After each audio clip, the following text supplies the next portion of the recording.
తెలంగాణలో పెను సంచలనం సృష్టించిన ఫోన్ ట్యాపింగ్ కేసులో ఏవన్గా ఉన్న మాజీ ఐపీఎస్ అది ప్రభాకర్ రావు ఎట్టకేలకు హైదరాబాద్ చేరుకున్నారు. ఆయన సోమవారం సిటీ ఎదుట విచారణకు హాజరు కానున్నారు. గత 15 నెలలుగా అంటే ఈ కేసు నమోదు కావడానికి కొద్ది రోజుల ముందు నుంచి ఆయన అమెరికాలో ఉన్నారు. అక్కడే స్థిర నివాసం ఏర్పాటు చేసుకోవడానికి గ్రీన్ కార్డు కూడా తీసుకున్నారు. చికిత్స పేరుతో అక్కడికి వెళ్లిన ప్రభాకర్ రావు ఈ కేసు విచారణకు హాజరు కాకుండా ఉండేందుకు చేయగలిగిందంతా చేశారు.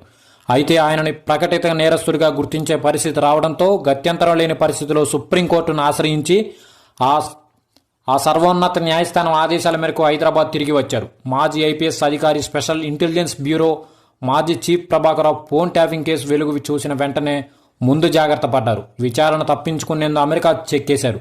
అక్కడే ఉండిపోవడానికి చేయగలిగినన్ని ప్రయత్నాలని చేసి అవన్నీ విఫలం కావడంతో హైదరాబాద్కు తిరిగి వచ్చారు. బీఆర్ఎస్ హయాంలో విపక్షాలకు చెందిన కీలక నేతల ఫోన్లను ట్యాపింగ్ చేశారన్న ఆరోపణలు అప్పట్లో కలకలం రేపిన సంగతి తెలిసింది. 2023 తెలంగాణ అసెంబ్లీ ఎన్నికల్లో తిరిగి అధికారం చేజిక్కించుకోవడమే లక్ష్యంగా బీఆర్ఎస్ ప్రభాకర్ రావు ద్వారా పని చేయించిందన్న ఆరోపణలు ఉన్నాయి. ప్రభాకర్ రావు కూడా బీఆర్ఎస్ చెప్పినట్లుగా నడుచుకున్నారని, ఆయనకు ఒక మీడియా సంస్థ అధినేత శ్రవణ్ రావు సహకరించారని ఆరోపణలు ఉన్నాయి. ఇప్పటికే ఫోన్ ట్యాపింగ్ కేసులో శ్రవణ్ రావును సిట్ విచారించింది. ఆ విచారణలో రాబట్టిన అంశాల ఆధారంగా ప్రభాకర్ రావు ప్రమేయాన్ని నిర్ధారించుకున్నారు పోలీసులు.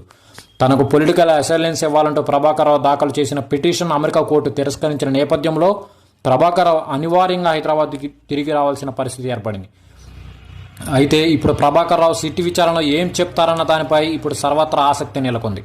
ఆయన నోరు విప్పితే అగ్రనాయకులు పేర్లు బయటకు వస్తాయన్నది భావన సర్వత్రా వ్యక్తం అవుతుంది.